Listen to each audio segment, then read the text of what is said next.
अध्याय 17 श्रद्धात्रय विभाग योग। अर्जुन बोले, हे कृष्ण, जो मनुष्य शास्त्र विधि को त्याग कर श्रद्धा से युक्त हुए देवादि का पूजन करते हैं, उनकी स्थिति फिर कौन सी है? सात्विकी है अथवा राजसी किंवा तामसी? श्री कृष्ण बोले, मनुष्यों की वो शास्त्रीय संस्कारों से रहित केवल स्वभाव से उत्पन्न श्रद्धा सात्विकी और राजसी तथा तामसी ऐसे तीनों प्रकार की ही होती है, उसको तू मुझसे सुन। हे भारत, सभी मनुष्यों की श्रद्धा उनके अंतःकरण के अनुरूप होती है। ये पुरुष श्रद्धामय है, इसलिए जो पुरुष जैसी श्रद्धा वाला है वो स्वयं भी वही है। सात्विक पुरुष देवों को पूजते हैं, राजस पुरुष यक्ष और राक्षसों को, तथा अन्य जो तामस मनुष्य हैं वे प्रेत और भूतगणों को पूजते हैं। जो मनुष्य शास्त्र विधि से रहित केवल मन कल्पित घोर तप को तपते हैं तथा दंभ और अहंकार से युक्त एवं कामना, आसक्ति और बल के अभिमान से भी युक्त हैं, जो शरीर रूप से स्थित भूत समुदाय को और अंतःकरण में स्थित मुझ परमात्मा को भी कृश करने वाले हैं, उन अज्ञानियों को तू आसुर स्वभाव वाले जान।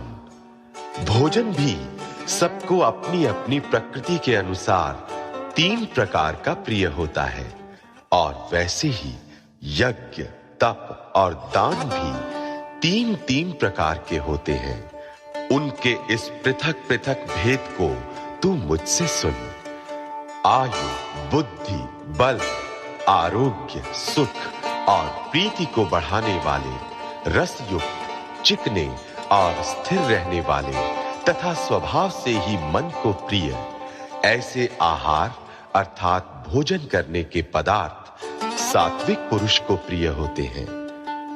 कड़वे, खट्टे, लवण युक्त, बहुत गर्म, तीखे, रूखे, दाहकारक और दुख, चिंता तथा रोगों को उत्पन्न करने वाले आहार अर्थात भोजन करने के पदार्थ राजस पुरुष को प्रिय होते हैं। जो भोजन अधपका, रस रहित, दुर्गंध युक्त, बासी और उच्छिष्ट है तथा जो अपवित्र भी है, वो भोजन तामस पुरुष को प्रिय होता है।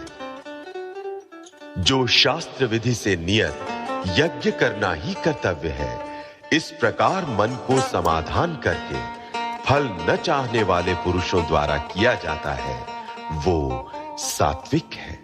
परंतु हे अर्जुन, केवल दंभाचरण के लिए अथवा फल को भी दृष्टि में रखकर जो यज्ञ किया जाता है, उस यज्ञ को तू राजस जान।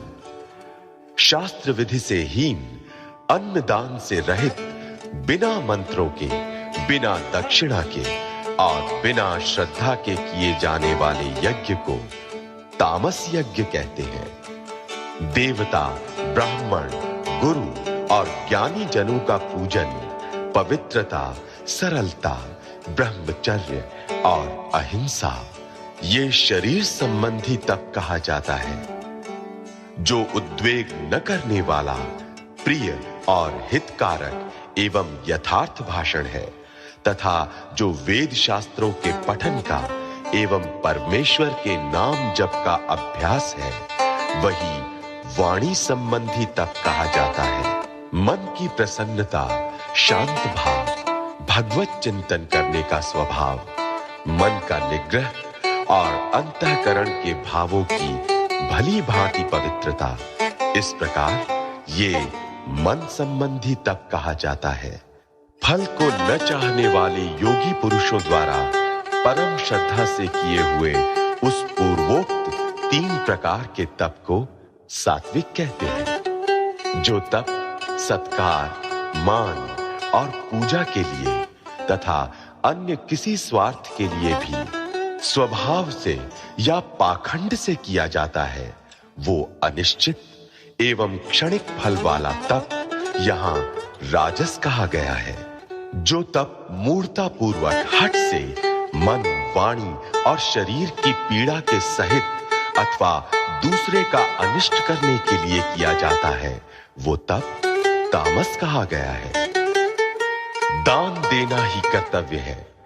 ऐसे भाव से जो दान देश तथा काल और पात्र के प्राप्त होने पर उपकार न करने वाले के प्रति दिया जाता है, वो दान सात्विक कहा गया है।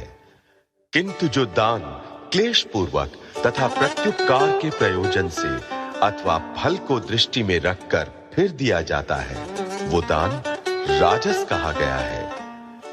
जो दान बिना सत्कार के अथवा तिरस्कार पूर्वक अयोग्य देश काल में और कुपात्र के प्रति दिया जाता है, वो दान तामस कहा गया है।